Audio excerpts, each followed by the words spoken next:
DN news বাংলার পক্ষ থেকে খবরের সন্ধানে রায়দিঘি থেকে বসিরহাট মহকুমার টাকিতে যাওয়া হয়। বিকেলে বসিরহাট লোকসভা কেন্দ্রের অবস্থিত ইছামতি নদীর তীরে অবস্থিত সাজানো গোছানো শহর টাকি অপরূপ দৃশ্য সাংবাদিকদের আপ্লুত করে।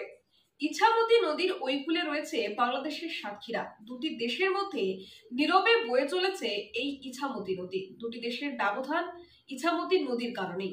এই মুহূর্তে টাকি পর্যটন কেন্দ্রে রয়েছেন আমাদের প্রতিনিধি সামিম আহমেদ। সরাসরি চলে যাব তার কাছে, জানবো বিস্তারিত।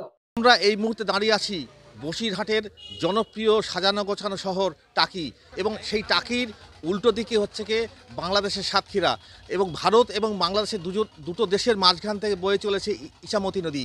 কিন্তু বর্তমানে ভারত বাংলাদেশের যা সার্বিক পরিস্থিতি, সেই পরিস্থিতির মাঝখানে দাঁড়িয়ে আমরা কি এই মুহূর্তে বাংলাদেশ যেতে পারবো, সেটা প্রশ্ন নিয়ে লাখ টাকার। আমি আমার ক্যামেরা পার্সনকে দেখাতে বলবো বাংলাদেশের সাতক্ষীরা এলাকাটা, এখান থেকে দাঁড়িয়ে দেখা যাচ্ছে সাতক্ষীরা, এবং সেই সাতক্ষীরার মনোরম পরিবেশ আমরা এখান থেকে উপলব্ধি করতে পারছি।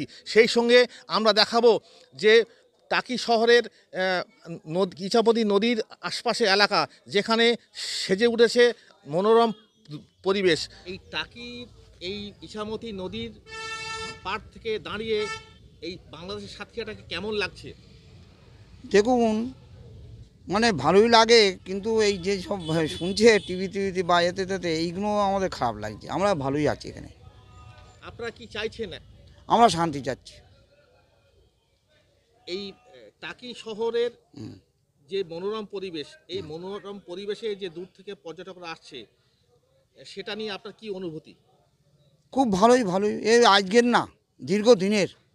এখান থেকে কি সাতক্ষীরাতে যাওয়া যায়? না, যাওয়া যায় না। আমাদের এরিয়ায় আমাদের বিএসএফ আছে, ওদের এরিয়ায়ও বিডিআর আছে। বা সেটা নিয়ে কোনো দুই দেশের না কোনো কিছু আমি আজ পর্যন্ত জানি না। পরিবেশটা তো খুব ভালো লাগছে, এবং পুরোনো দিন সব জিনিসপত্র দেখতে পাচ্ছি। আর ওপারে যেতে বাংলাদেশটা আরও ভালো লাগছে, যেতে পারলে ভালো লাগতো। কিন্তু এই মুহূর্তে যা পরিস্থিতি, মানে মন চাইলেও ইচ্ছা নেই। এইটা কি এবার প্রথম এলেন, আগে এসেছিলেন? এই প্রথম আসছি আমরা এখানে একটা বিয়ে বাড়ি এসেছি, ওদের ঘুরতে এসেছি এখানে। এই যে ঘুরে গেলেন, কি অভিজ্ঞতা হলো আপনাদের? অভিজ্ঞতা বলতে এখানে তো খুব মানে পরিবেশটা খুব ভালো লাগছে। দুই বাংলাদেশ একসঙ্গে হতো আরও ভালো লাগতো। এখানে টাকির দিকেই ঘুরতে এসেছি, আমরা কাজের থ্রুতেই এসেছি সব বন্ধুরা মিলে। কি মনে হচ্ছে? জায়গাটা খুব দারুণ, খুবই সুন্দর, আবহাওয়া প্রকৃতি খুবই দারুণ, ভালো লাগছে। অবশ্যই ভালো লাগছে। ওপারে কোন জায়গা? ওটাতে শুনেছি বর্ডার আছে বাংলাদেশে। অবশ্য আমি এই ফার্স্ট টাইম এসেছি, কতটা ডিটেলস অত জানি না। এখানে যারা বাসিন্দারা আছে তারাই বলতে পারবে কীরকম।